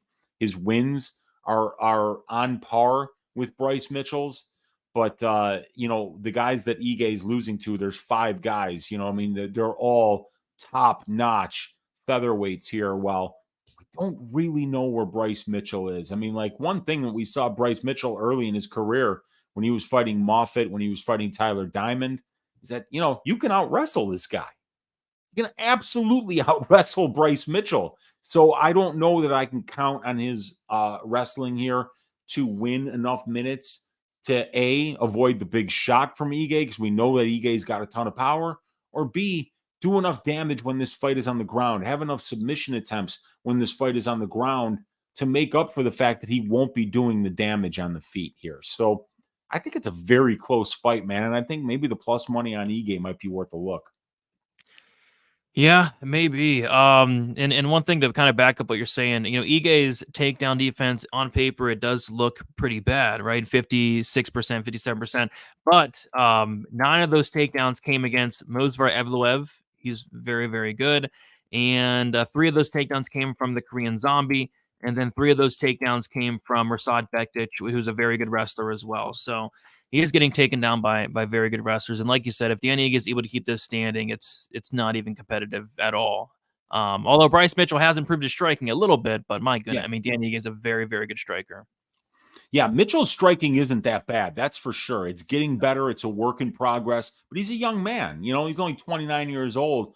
But yeah, I feel for the kid, dealing with a psycho ex-girlfriend is bad enough. But when she's destroying fruit trees, what the hell do those fruit trees ever do to anybody? What kind of a person does that? Go after him. You don't even have to hurt Bryce Mitchell. Bryce Mitchell will hurt himself. That dude put a power drill through his own nutsack. Why do you have to go out there and tear down his fruit trees? Exactly. That doesn't make any sense. Whoever this woman is, it's time for you to come to your senses. Destroying fruit trees. You're going to regret that when you're older. I agree. It's disgusting behavior for sure. But yeah, so Bryce he's dealing with that, and like I said, like some of these interviews from Mitchell really, they terrify me. But he's a good fighter. Like, I'm not even convinced he trains at this point. You look at his Instagram, all he's doing is just like on the farm. I think that's his training, just on the farm, planting tree. Does this guy even go to the gym? I don't know. But whatever he's doing, it seems to be working, because this guy has improved leaps and bounds over the last several years. Yeah, he has. And farming is hard work. So, I think some of these guys would rather be in a cage fighting than working on a farm for 16 hours. Man, it's not easy, but yeah, this is going to be a fun fight, man. Totally striker versus grappler. Bryce Mitchell only spends 29% of his UFC cage time at distance striking range, while Ige spends about 70% of his time at distance striking range. So it's going to be whoever wins that battle. Who wins the battle of where this fight takes place? That's the person that's going to win the fight. Speaking of working on a farm, who was that that one fighter that you said just works on a was that Jan Kwehi we were talking about? Yeah. It was Jan Kihi. I just guessed it because it looks like she's been pulling a plow for her entire life. You know, so I mean, I don't know if she's a farmer, but that's a farmer's body right there. Yeah, she definitely, and I think Ariana Carnelosi as well. Yeah. Definitely Like has that trapezius muscles, you know? Mm-hmm. It's like you're pulling shit out of the ground in order to get trapezius muscles like that. And it's stuff with roots. I mean, like Yan Ki-hee, I think I heard that one of her jobs in China was actually pulling out tree stumps with her bare hands. Yeah, I think so as well. She's freaking me out. I'm gonna get this off the screen. Yeah. You're freaking me out. We just lost half of our viewers. Yeah, I know. It was because of Sunday Night Football or Jan Kwehi. I'm kind of leaning towards Jan Kwehi, to be honest. I mean, that was terrifying. It's horrifying to look at. I apologize to the audience there. But yeah, so yeah, good fight. I'm curious to see where this line goes. Like, how big of a favorite is Bryce Mitchell going to get? Like, is Danny Ige a bum? I don't know. Is he a bum? We'll see. Minus 200 for Bryce Mitchell, plus 169 for Danny Ige. Actually, it just changed. So Danny Ige is now plus 170. So there had been a little bit of buyback. But yeah, Bryce Mitchell minus 200, Ige plus 170 currently. And yeah, let's see where this line goes throughout the week. Yeah, fun fight. Really good co-main event there. High level. All right. Who was the Chinese female fighter that you just showed? Is she? Yeah. That was Yan Ki-hee. Yeah. Chinese. Yeah. Not North Korean, Chinese. Yep, definitely Chinese there. All right, so now I can't pull that up, Dixon. So now we'll move on to the main event of the evening. Before we get into it, if you guys have not already, be sure to smash the like button. We do appreciate that here on Pub Sports Radio. Also do want to shout out the weekly UFC Pick'ems contest. Go to Pub Sports Radio to sign up. It is free to sign up, $100 to first, and that is a weekly ongoing thing there. But yeah, we have the main event.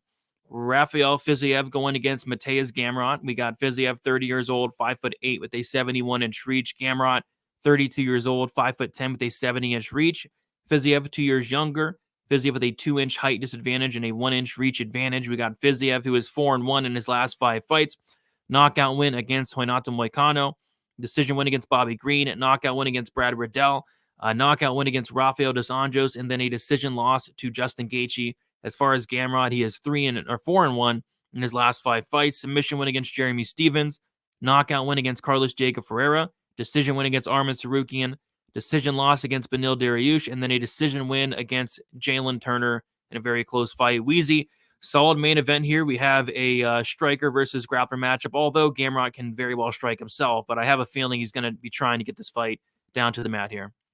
Yeah, he better. He better, because you don't want to stand in front of Rafael Fiziev if you can't help it. And Fiziev is seen his good share of takedown attempts. He's seen 41 takedown attempts in 8 fights.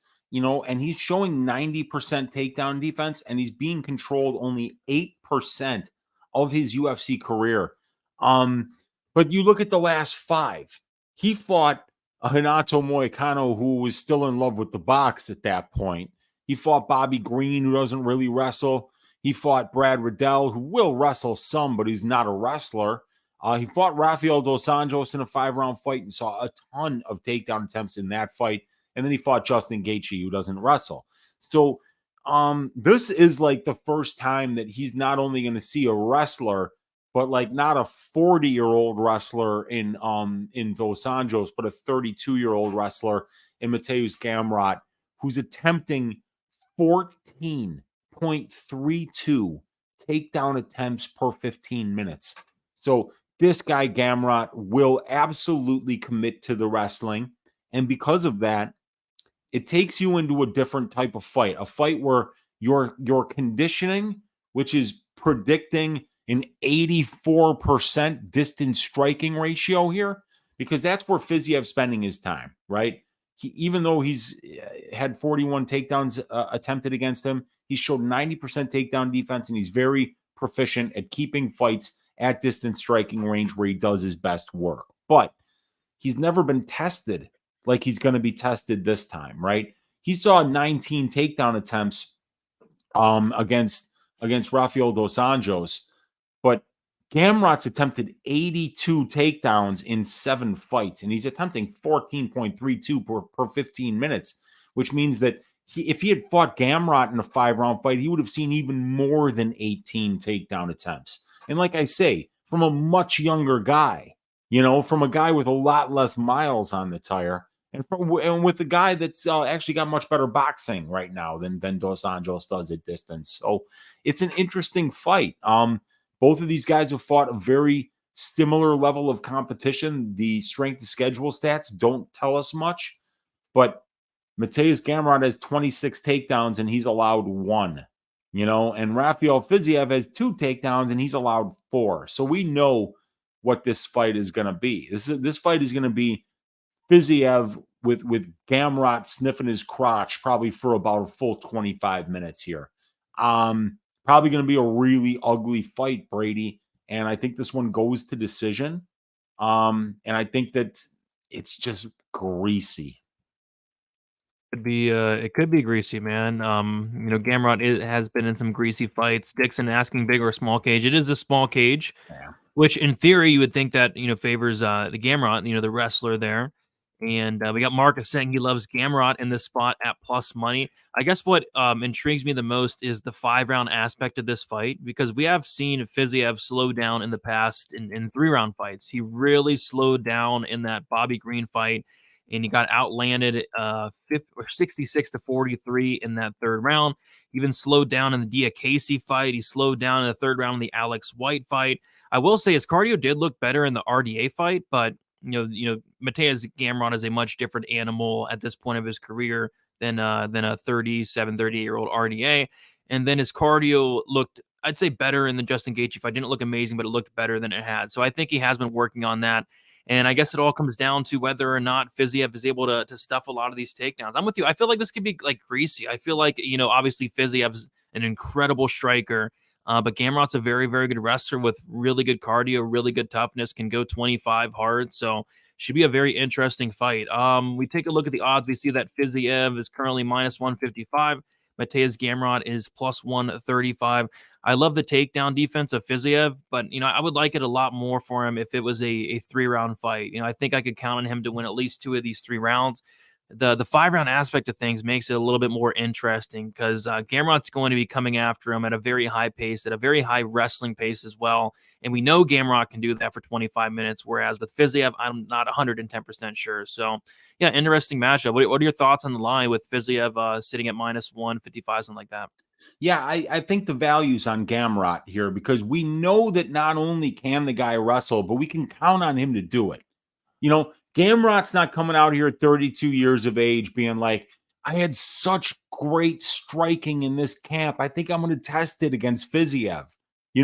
We know that if we're getting plus money on Mateusz Gamrot, that he's going to go out there and be Mateusz Gamrot. He's not going to go out there and willingly box against Fiziev. And you can just see it in the stats, Brady. 14.32 takedown attempts per 15 minutes. I mean, every minute in a fight, this guy's averaging just under 1 takedown attempt. So I think he's going to be there. I think he's going to be in on the hips of Fiziev. I think he's going to push a different type of fight that Fiziev's cardio is not as equipped to handle, right? And if he does that, I think it's going to be very greasy. And then if the way that I think the fight's going to play out does play out, I think it goes to a very greasy decision. And then you just can't predict what the judges are going to do. And by the way, I just want to say one thing. The judge who got the main event right was Sal D'Amato.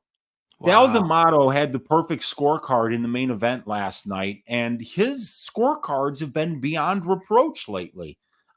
There's nothing I'd love more than to just get in here and trash that guy Sal D'Amato. But frankly, there's been nothing to trash lately. Maybe somebody in the chat can remind me something in the last 3 months that's been pretty egregious by him, but it's been the other ones now. It's been the other judges that seem to be getting it wrong. Yeah, that is a good point. Sal D'Amato. At one point, it was like Adela Bird. Like, what are you doing, Adela Bird?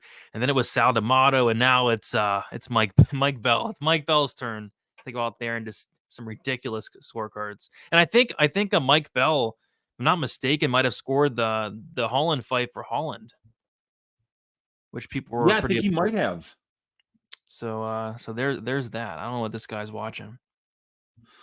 Yeah, man. But this is gonna be a close fight. So I like the plus money on Gamrot. I think that's the better side. Kind of like the plus money on Ige. I think that might be my first money line bet here, is to go with Danny Ige to stop the takedowns. Yeah, in hindsight, Danny Ige could look like a really good bet. Yeah, I have nothing yet, no bets yet. Gonna kind of take my time this week. I'm not mailing it in, but I'm gonna kind of take my time. We have a lot more research to do. Crazy saying, don't forget Gamrot took that Turner fight on 10 days notice. He did. Was in Canada sorting his visa during fight week, not knowing whether he was going to fight and still beat a 6'3" lightweight on a 5-fight finish streak. A very close fight there, but yeah, he went out there on short notice and looked solid there. And why wouldn't he have the same game plan in this fight? Yeah, he will fight.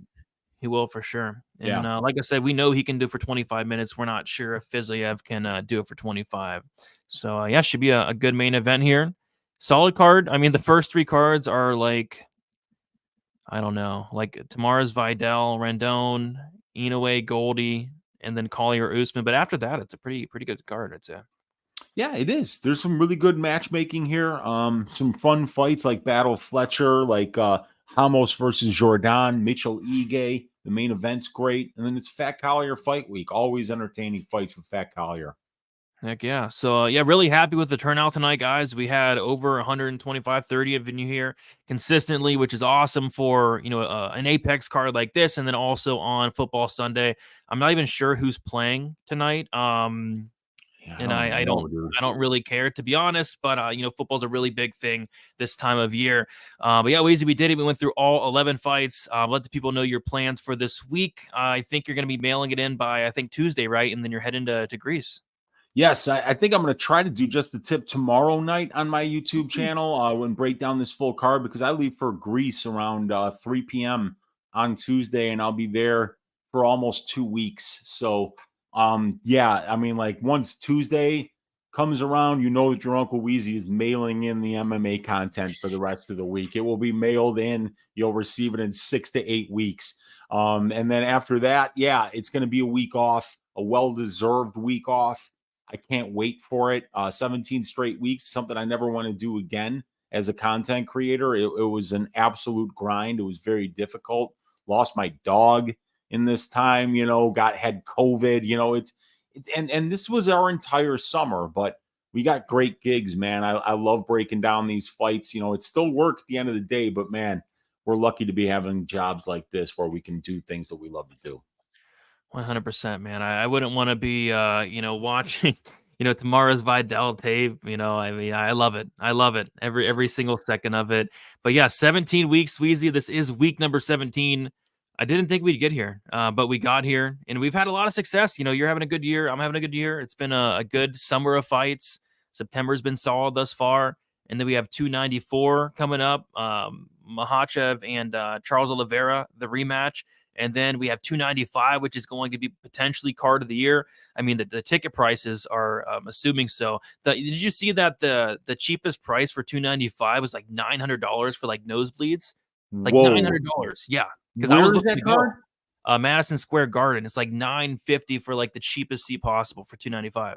Yeah, that's New York pricing for you there. I mean, like, you can get an apartment for $1,500 in Manhattan where your only roommates will be 340 rats the size of your head. You know, I mean, like, New York is bonkers, dude. Yeah, so we got the 295 card, John Jones Stipe fight. So that should be good. And yeah, so looking to end the year strong. But yeah, nice to have a week off. All right. So yeah, that is about it. I'll be getting out my Dana White's Contender Series card sometime tomorrow. I'm not mailing it in yet. Still got to do the Contender Series there, and then I'll get out my full card breakdown video Tuesday or Wednesday-ish. Thank you all for watching. Like on your way out, subscribe here to Pub Sports Radio, and we will see you back for Stat Diggers. Not next week, but the week after that. And then the DraftKings show on Wednesday. Weezy will not be here, but we have Monk and Gordo as well. Best of luck, guys, and talk to you soon. See you later.